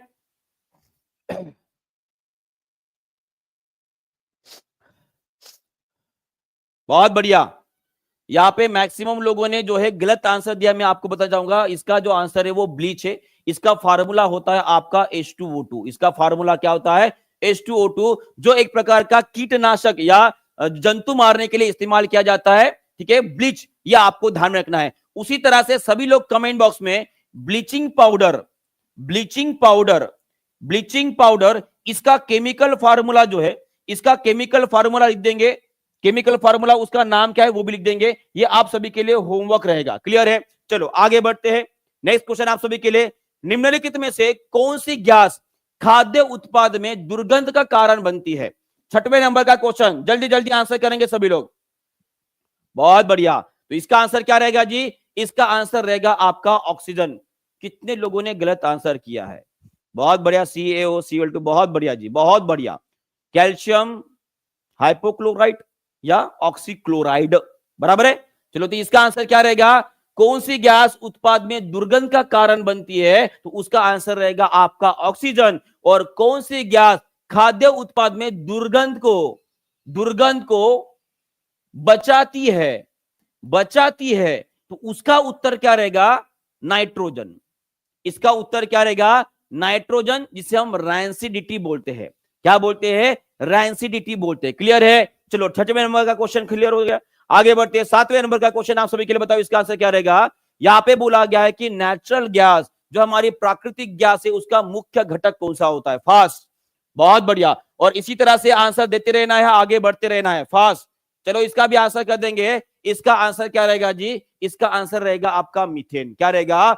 मीथेन रहेगा जी। बहुत बढ़िया। चलो सातवें नंबर का क्वेश्चन खत्म। आठवें नंबर का क्वेश्चन आपके स्क्रीन के ऊपर, LPG is a mixture of. ये भी क्वेश्चन हमारे बीपीएससी में पूछा गया है। सभी लोग जल्दी जल्दी आंसर करेंगे। अभी तक 1000 लाइक कंप्लीट नहीं हुए, जल्दी से लाइक की बटन ठोक दो भाई साहब। 1300 के ऊपर बच्चे लाइक है, लाइव है, और यहाँ पे 1000 लाइक भी नहीं हुए। कितनी शर्म है ना, है ना, बात है ना वो। चलो रोक दिए भाई साहब, रोक दिए है। तो इसका आंसर क्या रहेगा? इसका आंसर रहेगा ब्यूटेन एंड प्रोपेन रहेगा। क्या रहेगा? ब्यूटेन एंड प्रोपेन रहेगा। चलो 8वां क्वेश्चन हो गया। 9वां क्वेश्चन आप सबके स्क्रीन के ऊपर, चलो बताओ इसका आंसर। प्रणाम अर्णव जी, बहुत देरी से आ गए आज। इंद्रधनुष के रंगों में सबसे लंबी तरंग दैर्घ्य किस रंग की होती है? लंबा तरंग दैर्घ्य बोला गया है, लंबा तरंग दैर्घ्य बोला गया तो भाई साहब वो रहेगा आपका रेड। कौन सा रहेगा? Red is the correct answer. और वही अगर सबसे छोटा तरंग दैर्घ्य अगर पूछा जाता है और आपके पास यही जो है वह यही अगर ऑप्शन है तो उसमें से क्या आंसर करोगे? ये आप सभी के लिए होमवर्क रहेगा। और जितने मैं होमवर्क बताता हूं सभी लोग ईमानदारी से इसे सॉल्व करेंगे, ठीक है? चलो, और पहले रैपिड रिवीजन के सेशन का आखिरी का 10वां क्वेश्चन, चलो बताओ इसका आंसर क्या रहेगा? यह क्वेश्चन हमारे बीपीएससी में पूछा गया है जी। भौतिकी का एक ऐसा नियम पूछा गया है जहां पे बोला गया है कि अगर दो विद्युत आवेश है, दो विद्युत आवेश है, इन दोनों के बीच का जो फोर्स ऑफ अट्रैक्शन होता है या दोनों के बीच का फोर्स ऑफ रिपल्शन होता है, उस लॉ को क्या बोला जाता है जी? बहुत बढ़िया, इसे कूलम्स लॉ बोला जाता है। क्या बोला जाता है? कूलम्स लॉ बोला जाता है। बहुत बहुत गजब। और सभी लोग अभी मुझे कमेंट बॉक्स में लिखकर बताएंगे कि भाई साहब इस 10 में से आपको कितने मार्क्स मिले हैं। और मैं आशा करता हूं कि 10 में से कम 8 मार्क तो आपको आए ही होंगे। अगर नहीं आए हैं तो फिर से एक बार रैपिड रिवीजन होगा, वहां पे 10 में से 10 आपको ले। बहुत बढ़िया अभिषेक जी, बहुत बढ़िया, 9th मिल रहा है, क्या बात है। 10 में से 10 मिलना ही चाहिए, यही हमारा टारगेट रहेगा। पूरे में से पूरे ही क्वेश्चन को तोड़ना है। ऐसे तोड़ो, ऐसे तोड़ो, उसको भाई साहब कुचुम्बर निकाल लो, ठीक है? चलो चलते हैं हमारे मेन सेशन के ऊपर फिर से एक बार। चलो चलो इसका आंसर कर देंगे। अभी थोड़ा सा साइलेंट हो जाएंगे सभी लोग, कोई भी वॉलेंट नहीं होगा, आराम से इन क्वेश्चंस को पढ़ेंगे। चलो बताओ इसका आंसर क्या रहेगा? Most important question for your BPSC TRE 4.0। चलो बताओ इसका आंसर क्या रहेगा? बहुत बढ़िया जी, इसका आंसर क्या रहेगा? इसका आंसर रहेगा आपका हैजा। हैजा जो होता है वो दूषित पानी से फैलता है। और आप सभी को लोग बताएंगे ये हैजा जो होती है भाई साहब, ये जीवाणु से बीमारी होती है, ये जीवाणु जन्य बीमारी है या विषाणु जन्य बीमारी है, ये सभी लोग कमेंट बॉक्स में लिखेंगे। और उसी तरह से ये कोलेरा जो जिसे हम हैजा बोलते हैं, हमारी छोटी आंत को ये इन्फेक्ट करता है। किसे करता है? छोटी आंत को इन्फेक्ट करता है। और जिसके वजह से 2 नंबर शुरू हो जाते हैं और 2 बार दोनों भी भाई साहब चलते रहता है, आना जाना चालू रहता है और इसकी वजह से हमारी हालत पतली हो जाती है। ये आपको ध्यान में रखना है। तो सभी लोग देखो, यहां पर जो विषाणु बोला आपको बताता हूं, ये जीवाणु जन्य बीमारी होती है। कैसी होती है? जीवाणु जन्य बीमारी होती है। और जो हमारे छोटी आंत के ऊपर इफेक्ट कर हमारा जो हाजमा है वो बिगाड़ देती है, बराबर है। और उसी तरह से सभी लोग मुझे बताएंगे कि ये दूषित जल के वजह से फैलने वाली एक और बीमारी मैंने आपको बताया था जो बहुत ही ज्यादा इंपॉर्टेंट है हमारे परीक्षा के दृष्टिकोण से। वो कौन सी है जी? वो है आपकी जॉन्डिस। कौन सी है? जॉन्डिस, जिसे हम क्या बोलते हैं? पीलिया बोलते हैं। क्या बोलते हैं? पीलिया बोलते हैं। और ये जॉन्डिस या पीलिया ये कौन सी बीमारी है जी? ये पीलिया, जिसे हम हेपेटाइटिस भी बोलते हैं भाई साहब, ये एक प्रकार की विषाणुजन्य बीमारी है। और इसके वजह से ये कौन सी है? विषाणुजन्य बीमारी है। और ये विषाणुजन्य बीमारी जो है भाई साहब हमारे कौन से ऑर्गन को इन्फेक्ट करती है? ये हमारे लीवर को इन्फेक्ट करती है। ये आपको ध्यान में रखना है। और उसमें हमारा शरीर पूरा पीला पीला हो जाता है। तो ये पीलापन जो आता है, ये पीलापन जो आता है, एक पदार्थ बनता है, एक सब्सटेंस बनता है हमारे लीवर में, उसकी मात्रा बढ़ जाती है। वो पदार्थ कौन सा है आप सभी को पता है? कमेंट बॉक्स में जरूर लिख दीजिएगा, ठीक है? चलो आगे बढ़ते। मैं मैक्सिमम टू मैक्सिमम क्वेश्चन जो है आपकी ओर से ही लाने की कोशिश कर रहा हूं ताकि आप अपने दिमाग के ऊपर जो है थोड़ा सा प्रेशर डालें और वो चीजें जो है आप ऑटोमेटिकली, क्योंकि हर बात अगर मैं बताऊंगा तो मेरे पढ़ाने का मतलब नहीं रहेगा, ठीक है? तो आप शिक्षक बनने वाले हो, इस बात को अच्छे से जानते हो। तो मैक्सिमम चीजें खुद होकर बताने की कोशिश करेंगे सभी लोग, ठीक है? मेरे बताने के या पूछने के पहले ही, ओके? चलो, ये हो गया आपका कोलेरा, ठीक है? और ये नेक्स्ट क्वेश्चन आप सभी के लिए, pathogen causes the disease malaria. चलो, अच्छा कितना इजी क्वेश्चन है बताओ, ये बीपीएससी में कितनी बार क्वेश्चन पूछा गया है? बिलीरुबिन, बहुत बढ़िया जी, ये क्वेश्चन बहुत बार पूछा गया है। और मलेरिया ऐसे लगता है कि जिसने पेपर निकाला है अभी तक टीआरई के, उसको बार बार उसके घर में किसी ना किसी सदस्य को जो है मलेरिया होता रहता है, ऐसे लगता है। हर बार मलेरिया के ऊपर क्वेश्चन पूछा जाता है। तो इसका आंसर क्या रहेगा जी? इसका आंसर रहेगा आपका प्रोटोजोआ। क्या उत्तर रहेगा? प्रोटोजोआ। एक बात मुझे बताइए, ये क्वेश्चन आपने पढ़ा होगा, ऐसा कौन सा पेड़ है, ऐसा कौन सा पेड़ है जो मलेरिया की दवाई के लिए इस्तेमाल किए जाते हैं? कोई बता सकता है? इसका नाम है सिंकोना। इसका नाम क्या है? सिंकोना। और ये सिंकोना जो पेड़ है, इसका कौन सा ऐसा पार्ट है, ऐसा कौन सा पार्ट है जिससे हम मलेरिया की भाई साहब दवा बना सकते हैं? चलो जी, सभी लोग आंसर करेंगे जी। बहुत बढ़िया, ये सभी को पता है कि सिंकोना नाम का एक पेड़ है। जी हाँ, बहुत बढ़िया, बहुत बढ़िया। चलो, मैक्सिमम लोग जो है आंसर कर रहे हैं छाल। इसके सिंकुना पेड़ की जो छाल होती है भाई साहब, उस छाल से हम क्या करेंगे? मलेरिया की दवाई बना सकते हैं। क्लियर है जी? बहुत बढ़िया, बहुत बहुत बढ़िया, बहुत बढ़िया। चलो आगे बढ़ते हैं। नेक्स्ट क्वेश्चन, इसका आंसर कर देंगे। Which organ in the body is responsible for the filtering the blood and trapping the pathogens? यहां पे पूछा गया है कि हमारे शरीर में कौन सा ऐसा अंग होता है जो फिल्टर के लिए मदद करता है और रोगजनक जो होते हैं उनको फंसाने का काम करता है? सभी लोग इसका आंसर करेंगे, सभी लोग जल्दी से आंसर करेंगे। बहुत बढ़िया क्वेश्चन है ये, और इसका आंसर जो है मैं बोल रहा हूं 90% लोग गलत करने वाले हैं। 90% लोग गलत करने वाले हैं। चलो बताओ जी, सभी लोग आंसर करेंगे, सभी लोग इसका आंसर क्या रहेगा? यहाँ पे पूछा गया है कि हमारे शरीर के अंदर ऐसा कौन सा अंग होता है जो रक्त का फिल्टर करने में मदद करता है और उसी तरह से रोगजनक जो होते हैं उनको रोकने का काम करता है? और यहां पर जिन जिन लोगों ने किडनी मारा है उनके गुर्दे छिल गए हैं भाई साहब, क्योंकि इसका आंसर किडनी नहीं है, इसका आंसर प्लिया है। अब बताओ किन किन लोगों के गुर्दे छिल गए हैं?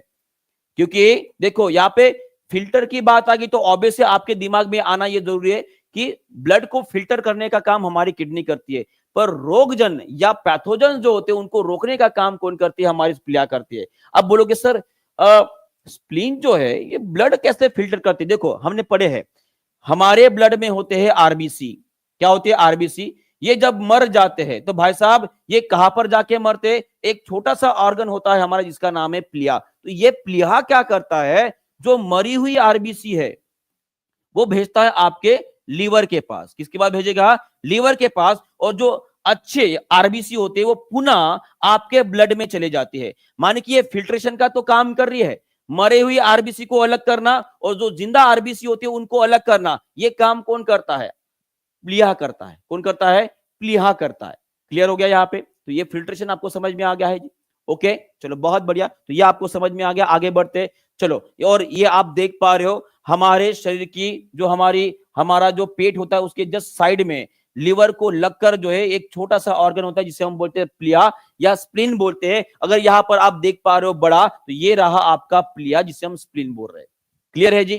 चलो आगे बढ़ते नेक्स्ट। और फंक्शन ऑफ प्लिया बहुत सारे, देखो यहाँ पे सबसे बड़ा जो फंक्शन आपको बताया था वो आरबीसी का बताया था, मरी हुई आरबीसी को अलग करता है। और उसी तरह से ये कुछ लिम्फोसाइट्स भी पैदा करते हैं। लिम्फोसाइट्स ये एक प्रकार की डब्ल्यूबीसी होती है।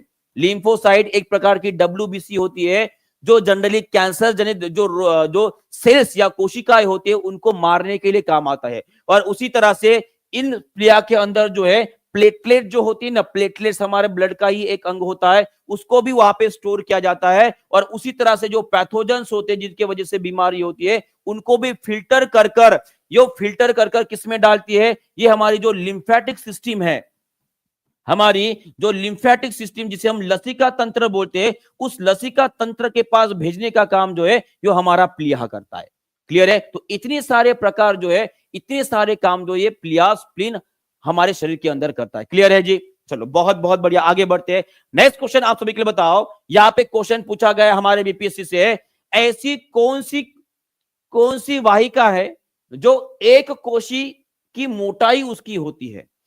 चलो सभी लोग आंसर करेंगे, बहुत बढ़िया। यहां पर लाइक 1.1 के लाइक हो गए तो आप सभी का धन्यवाद। 1.1 के लाइक कर दिए भाई साहब। नेक्स्ट टारगेट रहेगा हमारा 1.5 का, तो सभी लोग यहाँ पे 1.5 के ऊपर लाइव बच्चे भी है, अगर लाइक नहीं किया तो जल्दी से लाइक भी कर देंगे। बहुत बढ़िया। तो इसका आंसर क्या रहेगा जी? यहाँ पे जितने लोगों ने आर्टरीज बोले हैं भाई साहब, कैसे क्या बोल दिए हैं, इसका आंसर रहेगा आपका कैपिलरीज, माने की केशिकाएं रहेंगे। थिक का मतलब आपने सोच लिया मोटी, जी नहीं, मोटी नहीं, उसकी मोटाई आपको दी गई है केवल एक कोशिका वाली उसकी मोटाई है, माने कि बहुत ही पतली है, बहुत ही पतली मोटाई है उसकी। और सबसे कम मोटाई वाली जो वाहिकाएं होती है वो कौन सी होती है? वो कैपिलरीज होती है, जिसे हम केशिकाएं बोलते हैं। क्या बोलते हैं? केशिकाएं बोलते हैं। सबको समझ में आ रहा है जी? बहुत बढ़िया। और मैं आपको इसके बारे में थोड़ा सा डिटेल में बताना चाहूंगा। देखिए, ये है हमारी आर्टरीज, माने की है हमारी धमनियां, और ये है हमारी वेन्स, माने की हमारी नसें, बराबर है। कैपिलरीज वो चीज है जो आर्टरीज और नसें दोनों को जोड़ती है। सभी लोग कमेंट बॉक्स में लिखेंगे, ये क्वेश्चन पूछा जा सकता है। क्वेश्चन क्या है जी? क्वेश्चन ये है कि धमनियां और नसें दोनों को जोड़ने वाली वाहिकाओं का नाम क्या है? तो उस वाहिका का नाम है आपकी कैपिलरीज। और यही कैपिलरीज जो होती है जहां से जो भी पोषक तत्व होता है किसी भी कोशिका की तरफ बढ़ता है। और वहां पे प्रोसेस कौन सी होती है? ऑस्मोसिस और डिफ्यूजन की प्रोसेस होती है, जिसके तहत कोई भी कैपिलरी किसी भी कोशिका की तरफ क्या बताती है? वो पोषक तत्व पहुंचाती है। क्लियर है जी? क्लियर हो गया है? किडनी अटैक भी हो जाएगा जी, बिल्कुल हो जाएगा, वो भी देख लेते हैं। और उसके बाद अगर मैं आर्टरीज की बात करता हूं, धमनियों की बात करता हूं, तो ये धमनियां, इसकी खासियत क्या है कि इसके अंदर का प्रेशर प्रेशर सबसे ज्यादा होता है। प्रेशर ज्यादा होने की वजह से इसकी जो मोटाई होती है, इसकी मोटाई जो है वो सबसे ज्यादा रहेगी। और उसी तरह से ये आर्टरीज जो धमनियां काम करती है, वो जनरली आपकी शरीर के विभिन्न अंगों से और हार्ट को जोड़ती है। तो हार्ट से जनरली जो विभिन्न अंग है, इसकी तरफ जाने वाली जो वाहिका है उनको हम धमनियां बोलते हैं। और ये जनरली आपका शुद्ध रक्त जो होता है उसका वहन करती है, माने कि इसमें ऑक्सीजन युक्त रक्त बोलेंगे। पर एकमात्र ऐसी धमनी है जो अशुद्ध रक्त का वहन करती है। सभी लोग कमेंट बॉक्स में लिखेंगे, चलो जी, सभी लोग कमेंट बॉक्स में लिखेंगे कि यहां पर ऐसी कौन सी धमनी है जो अशुद्ध रक्त का वहन करती है। तो वो उसका आंसर रहेगा आपकी पल्मोनरी आर्टरी, जिसे हम बोलते हैं फुफ्फुसीय धमनी। क्या बोलेंगे? फुफ्फुसीय धमनी बोलेंगे। और वही अगर आपको क्वेश्चन पूछा जाता है कि हमारे शरीर की सबसे बड़ी धमनी का नाम क्या है, तो उसका नाम है आपका एओर्टा। ये है हमारे शरीर की सबसे बड़ी धमनी। कौन सी? जिसका नाम है एओर्टा, या इसे ही हम बोलते हैं महाधमनी। क्या बोलते हैं? महाधमनी बोलते हैं। क्लियर है जी? ये हो गया आपके आर्टरीज के बारे में। वेन्स के बारे में देख लेते हैं।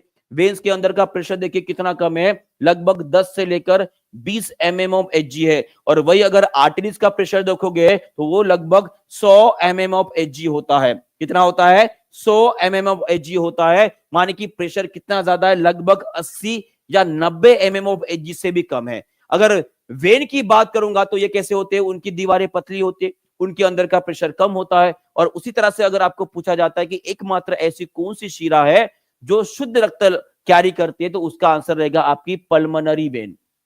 इसे हम बोलेंगे फुफ्फुसीय नस जो होती है वो कौन सा रक्त कैरी करती है जी? वो आपका ऑक्सीजनेटेड ब्लड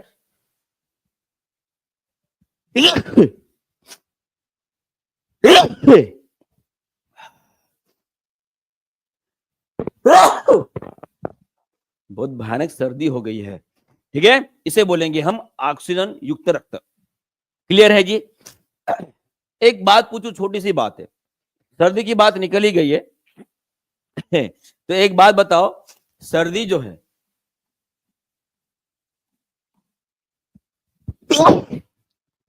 सर्दी जो है वो कौन से माइक्रो ऑर्गेनिज्म के वजह से होती है? सर्दी जो है वो कौन से माइक्रो ऑर्गेनिज्म के वजह से होती है? तो इसका आंसर आप करोगे कि सर ये एक प्रकार के वायरस के वजह से होती है, विषाणुजन्य बीमारी है जी। कौन सी बीमारी है? विषाणुजन्य बीमारी है। और जब हम छींकते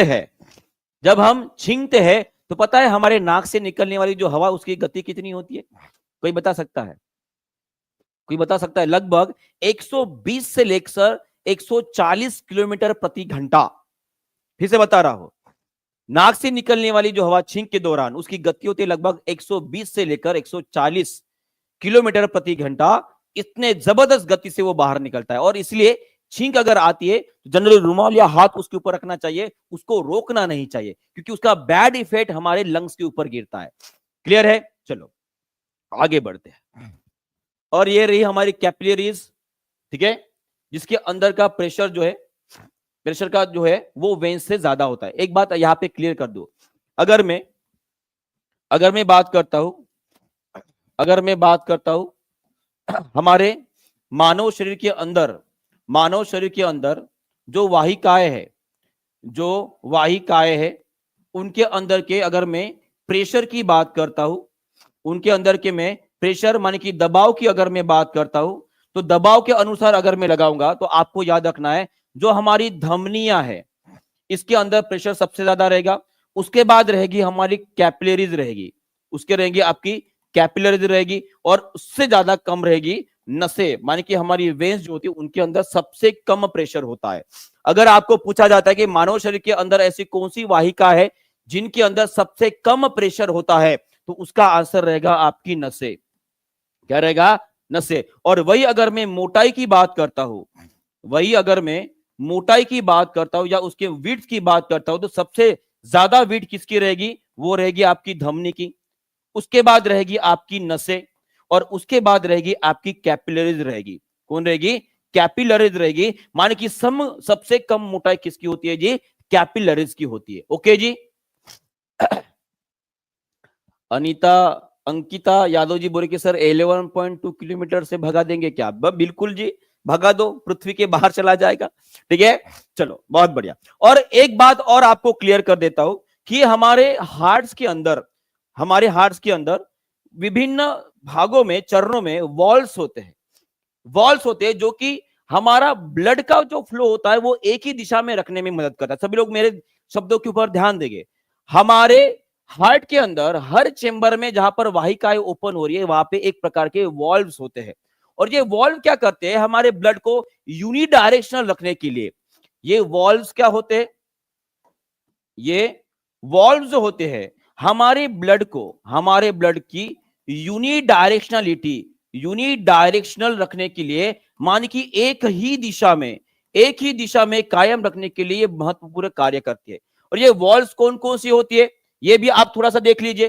देखिए, अगर मैं बात करूंगा यहां पर ये ओपन होने वाली ये जो हमारी वाहिका है वो कौन सी है जी? ये है हमारी पल्मोनरी आर्टरी। कौन सी है? फुफ्फुसीय धमनी है। यहां पर जो वॉल होता है इसे पल्मोनरी वॉल बोला जाता है। क्या बोलेंगे? पल्मोनरी वॉल बोला जाता है। और उसी तरह से यहां पे भी एक वॉल होता है जो हमारे राइट एट्रियम से राइट वेंट्रिकल में ओपन होता है, उसे हम ट्राइकस स्पीड वॉल बोलते हैं। क्या बोलते हैं? ट्राइकस स्पीड वॉल बोलते हैं। और उसी तरह से यहां पर भी वॉल रहता है। एक सबसे बड़ी जो हमारी महाधमनी यहां से बाहर निकल रही है, यहां पे आपका एओर्टिक वॉल रहेगा। और उसी तरह से हमारा लेफ्ट एट्रियम है ना, जो हमारा बाया अलिंद है, वहां से जो हमारा बाया निलय होता है यहां से ओपन होने वाला भी एक वॉल होता है, इसे मिट्रल वॉल बोलते हैं। क्या बोलते हैं? मिट्रल वॉल बोला जाता है। ये आपको ध्यान में रखना है। इस वॉल्स के ऊपर डिटेल में पढ़ना है क्या? एक बार हाथ ऊपर कर लेंगे। सभी लोग मुझे बताएंगे इन वॉल्स के ऊपर डिटेल में अगर क्वेश्चन लेना है तो मैं कल का जो हमारा सेशन रहेगा वहां पे और डिटेल में पढ़ाने के लिए जो है इन वॉल्स के ऊपर मैं क्वेश्चन लेकर आऊंगा। कौन सा वॉल कहां पर होता है, वो उसका कार्य कौन सा होता है, ये सभी बातें हम कल पढ़ेंगे। क्लियर है? चलो बहुत बढ़िया। तो इस क्वेश्चन का थोड़ा सा आंसर कर देंगे कि हमारे ह्यूमन हार्ट में कितने चेंबर्स होते हैं। एकदम इजी वाला क्वेश्चन है जी, एकदम पप्पी वाला क्वेश्चन है। इसका आंसर बताएंगे सभी लोग। मानव हृदय में कितने कक्ष होते हैं, कितने चेंबर होते हैं? सभी लोग आंसर कर देंगे। इसका आंसर क्या रहेगा जी? बहुत बढ़िया है, इसका आंसर रहेगा आपका 4। तो बताएंगे मुझे 3 चेंबर वाला जानवर और 2 चेंबर वाला जानवर का नाम बता दो। चलो 3 चेंबर किसमें होते हैं? आंसर करेंगे सब लोग जल्दी से, बताओ इसका आंसर क्या रहेगा? 1.2 के ही लाइक हुए, लाइक कर रहे हो कि नहीं कर रहे हो? जिन्होंने लाइक नहीं किया है भाई साहब,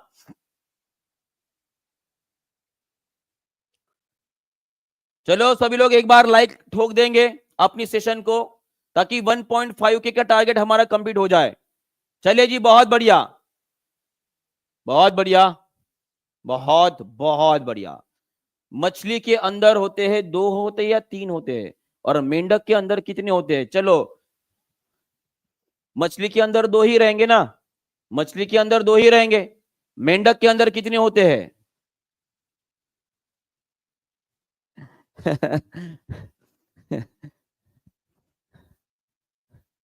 जी हाँ, एम्फीबियंस के अंदर जनरली 3 होते हैं। कितने होते हैं? 3 होते हैं, जैसे कि मेंढक हो गया। ठीक है। मगरमच्छ हार्ट के कितने टुकड़े? मगरमच्छ में हार्ट के कितने टुकड़े? याद रखिएगा। ठीक है, यहां पे मैंने लिख दिया है। चलो नेक्स्ट क्वेश्चन आपके स्क्रीन के ऊपर ये रहा। जोड़ियां लगानी है और बहुत ही इंपॉर्टेंट क्वेश्चन है ये, आप सभी के लिए मोस्ट इंपॉर्टेंट क्वेश्चन रहेगा। यहां पे आपको जंतु दिए गए, जानवर दिए, और उनके अंदर जो अपशिष्ट पदार्थ होते हैं वो कौन से होते हैं ये दिया गया है। सभी को क्वेश्चन विजिबल होगा, ऐसी आशा करता हूं सभी लोग आंसर करेंगे। अगर मैं मछली की बात करता हूं तो मछली के अंदर जो अपशिष्ट पदार्थ निकलता है वो कौन सा होता है? एम्फीबियंस के अंदर कौन सा होता है? माने कि उभयचर की अगर मैं बात करता हूं तो उभयचर के अंदर कौन सा होता है? बर्ड्स माने कि जो पंछी है भाई साहब, उनके अंदर कौन से रहेंगे? और मैमल्स माने कि जो स्तनधारी होते हैं उनके अंदर कौन से होते हैं? सभी लोग जोड़ियां लगाएंगे। मैमल्स की बात करूंगा तो हम भाई साहब यूरिया निकालते हैं। क्या निकालते हैं? यूरिया निकालते हैं। पंछी जो होते हैं भाई साहब वो यूरिक एसिड निकालते हैं। आपको याद है, मैंने कल आपको बताया था, अगर याद आ रहा, मैंने बोला था कि आते आते पंछी ने पोटी कर दी। उस टाइम पे मैंने आपको बताया था। कितने लोगों को याद आ रहा है? खेल खेल में सीखो, तो ये टीचिंग परीक्षा में ही आपको सीखने को मिलेगा। कल ही मैंने आपको बताया था, पंछी ने पोटी कर दी, तो आप ही ने बताया सर पोटी में होता है आपका यूरिक एसिड होता है, इंसान के अंदर होता है यूरिया, फिश के अंदर होता है आपका अमोनिया, और जो आपके एम्फीबियंस होते हैं भाई साहब उनके अंदर क्या रहेगा जी? इसका ऑप्शन 4 रहेगा। एक से अधिक पानी में रहेंगे तो अमोनिया निकालेंगे भाई साहब, जमीन के ऊपर आ जाएगा तो क्या निकालेंगे भाई साहब? बाकी कुछ निकाल लेंगे। क्लियर है सभी को? यहां पे क्लियर हो गया तो आंसर क्या रहेगा आपका? आंसर रहेगा आपका 3 से चालू हो जाएगा आंसर, 3 रहेगा। उसके बाद एम्फीबियंस का 4 रहेगा। कुछ गलत हुआ यहां पे? एम्फीबियंस बर्ड्स यूरिक एसिड निकालते हैं, सी का 1 आ जाएगा, सी का 1। मैमल्स का आ जाएगा 2, डी का आ जाएगा 2, डी का 2 यहां पर नजर आ रहा है, तो ये दो तो कट ही गए हैं। सी का 1 ठीक है। उसके बाद फिश का रहेगा अमोनिया, तो ए का आ गया 3, मान कि ये ऑप्शन नंबर ए जो है आपका करेक्ट आंसर दिख रहा है। पर यहां पे देखो ये ऑप्शन डबल डबल हो गया, कुछ तो भी यहां पे गड़बड़ी है। तो बी का यहां पे जो है ऑप्शन नंबर 4 आना चाहिए। यहाँ पे थोड़ा सा मिस प्रिंट हो चुका है, ये थोड़ा सा करेक्ट कर लेंगे सभी लोग। ठीक है, क्लियर है जी? ओके, चलो इस क्वेश्चन का भी आंसर कर दो सभी लोग। ठीक है, और देखो फिश के अंदर अमोनिया निकलता है, सभी को पता है। यूरिया देने वाले मैमल्स होते हैं जनरली, जो स्तनधारी होते हैं उनके शरीर से निकलने वाला जनरली यूरिया होता है। और उसी तरह से जो पंछी होते हैं भाई साहब, और कुछ जो आपके इंसेक्ट्स होते हैं उनके अंदर जो है यूरिक एसिड निकलता है। और उसी तरह से, हाँ जी बिल्कुल बिल्कुल। चलो आगे बढ़ते हैं। अगर आपको पूछा जाए, अगर आपको पूछा जाए कि इन तीनों में से अमोनिया, यूरिया और यूरिक एसिड, तीनों में से सबसे ज्यादा घातक अपशिष्ट पदार्थ कौन सा है? घातक अपशिष्ट पदार्थ कौन सा है? कौन सा एक्सेटरी प्रोडक्ट है? चलो बताओ सभी लोग इसका आंसर करेंगे। सबसे ज्यादा, सबसे ज्यादा, तो उसका आंसर क्या रहेगा जी? उसका आंसर रहेगा आपका अमोनिया। कौन सा रहेगा? Ammonia is the most poisonous excretory substance that is form in our body. ठीक है, और ये मछलियों के बॉडी के अंदर होता है, और इसीलिए ये अमोनिया को अगर शरीर से बाहर निकलना है, शरीर से बाहर अगर निकलना है तो वहां पे पानी की मात्रा ज्यादा चाहिए। पानी की मात्रा कैसे चाहिए? ज्यादा चाहिए, आपको ध्यान में रखना है। और सेकंड नंबर पे जो पॉइजनस सब्सटेंस होता है वो रहेगा आपका यूरिया। और एक बात बता दूं, सभी लोग मुझे कमेंट बॉक्स में ये लिख के बताएंगे कि हमारे शरीर का ऐसा कौन सा ऑर्गन या कौन सा अंग होता है जो हमारे शरीर में बनने वाला अमोनिया उसे कन्वर्ट करता है आपके यूरिया में। इसका भी आंसर सभी लोग कमेंट बॉक्स में लिख देंगे। और उसी तरह से अगर मैं यूरिक एसिड की बात करता हूं तो सबसे कम घातक होता है, और इसे सबसे कम पानी लगता है, सबसे कम पानी लगता है शरीर के बाहर निकालने के लिए। क्लियर है? तो आगे चलते हैं और ये क्वेश्चन जो है मैं आप सभी के लिए होमवर्क दे रहा हूं। सभी लोग इस क्वेश्चन का आंसर जो है कमेंट बॉक्स में जरूर लिख देंगे। और उसी तरह से मैं आपको बात बता दूं कि ये क्वेश्चन आपके लिए मोस्ट इंपॉर्टेंट रहेगा। ये कैसे रहेगा? मोस्ट इंपॉर्टेंट रहेगा। इसका पूरा डिटेल एनालिसिस हम कल के क्लास में करने वाले हैं। तो सभी लोग इसको आंसर के तौर पर लिखेंगे कमेंट बॉक्स में और बताएंगे आपकी और राय क्या है। ठीक है जी, चलो बहुत बहुत बढ़िया। Goodbye, good bless you all and take care and all the best for your studies. Bye bye.